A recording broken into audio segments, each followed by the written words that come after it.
Dans ce chapitre, nous allons parler des bases de données et notamment en faisant un zoom sur les listes et les segments. Pour commencer, vous le savez peut-être, mais votre base de données est l'élément clé de votre CRM. Votre force réside dans votre capacité à réussir à embaser un maximum de contacts. On l'a vu tout à l'heure grâce au pop-up ou grâce à divers formulaires présents sur votre site, mais aussi grâce à vos clients qui passent commande chez vous. Une fois que vous avez réussi à embaser ces contacts, ils vont atterrir dans une liste. Cette liste vous permet de regrouper l'ensemble des contacts récoltés, bien évidemment, mais également de vous assurer de la bonne pertinence de chacun des contacts que vous avez. C'est-à-dire que dans votre liste, l'ensemble des contacts auront une adresse mail délivrable, ils seront actifs et non supprimés de la liste. Peut-être qu'ils n'auront pas eu d'activité avec votre site depuis un petit moment, mais du moins dans nos critères de base, ils seront toujours présents. À savoir que tous les contacts collectés dans une liste y restent, excepté si vous les supprimez manuellement. Cela vient en opposition au segment, le segment qui lui est dynamique. On le verra dans la vidéo juste après. On poursuit à présent en Loom ensemble afin de pouvoir comprendre le fonctionnement d'une liste. Lorsque vous arrivez sur votre dashboard Klaviyo, il vous suffit d'aller dans les listes et les segments. Une fois que nous arrivons dans notre dashboard de listes et des segments,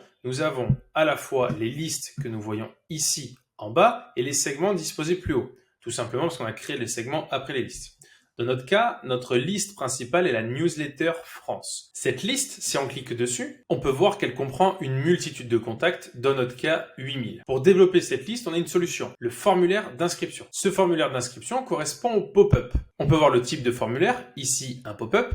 Il existe aussi un autre type de formulaire, le embedded, qui permet de pouvoir collecter des emails à l'intérieur de votre site. C'est-à-dire que ce pop-up est une forme de section qui permet d'être intégré à certains endroits de votre site, notamment proche du pied de page. Ensuite, on peut voir le statut qui est en cours, on peut voir le nombre d'envois, nous on est proche des 5000, et on peut voir le taux d'envoi, donc ici qui est de 5,5%, qui est selon Klaviyo un excellent résultat. Ce pop-up, on peut le modifier si on clique dessus. Cependant, nous ici, ce qui nous intéresse, c'est de faire grossir notre base de données. Notre base de données, on peut comprendre que lorsqu'on va dans les paramètres, on arrive à y retrouver l'identifiant de la liste, les contacts, mais surtout, nous, ce qui nous intéresse ici, c'est le consentement. Le consentement, notamment dans le processus d'opt-in, qui va comprendre le double opt-in, ou l'opt-in unique. Que signifie l'opt-in? C'est très simple. C'est lorsque quelqu'un va rentrer dans votre base, il a la possibilité de directement l'intégrer. Donc là, c'est un opt-in unique. Ou alors, vous devez confirmer l'exactitude de son email grâce à un email de vérification. C'est là où on appelle ça le double opt-in. Vous en avez déjà sûrement reçu un premier mail de confirmation comme quoi vous voulez bien vous inscrire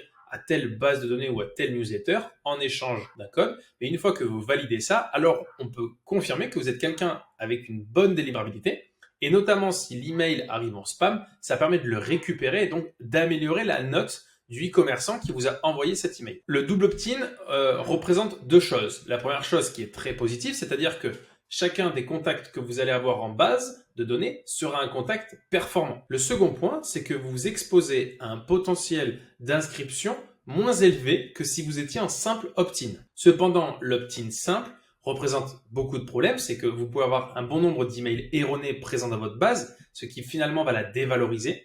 Donc c'est un arbitrage à faire déjà en fonction de votre cible, mais également en fonction des résultats que vous observez.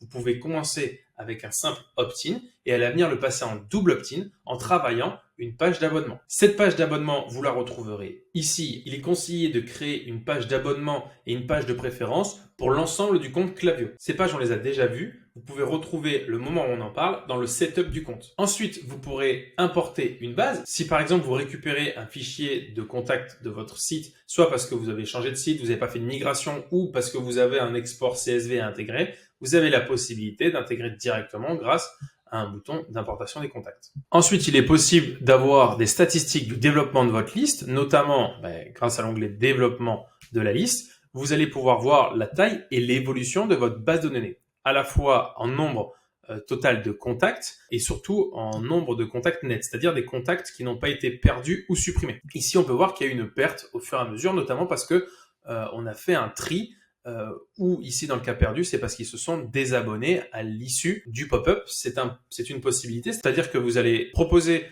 une promotion ou un cadeau à votre pop-up et les personnes vont se désabonner juste après avoir profité du pop-up. C'est un risque à prendre en compte, mais finalement, c'est à vous d'arbitrer entre la proposition et le cadeau que vous faites à l'initial par rapport au départ d'un client. Bien sûr, il faut le pondérer à l'ensemble des clients. Ici, c'est marginal, mais c'est quand même à prendre en compte dans votre stratégie. Ensuite, si on descend légèrement, on peut voir les sources des abonnés, donc notamment grâce aux différents pop-up. Là, c'est vrai que c'était un test entre différents pop-up. À l'initial, c'était des pop-up de brouillon, mais ensuite, on voit le pop-up qui fonctionne le mieux. Et enfin, on a la méthode de désabonnement. Par rapport au contact qu'on a perdu ici, en haut de notre tableau, on a la possibilité de savoir où est-ce qu'ils se sont désinscrits. Donc notamment, est-ce que c'est parce que l'adresse mail n'était pas valide? Est-ce que c'est parce qu'il y a eu trop de bounce, donc c'est-à-dire de rebond?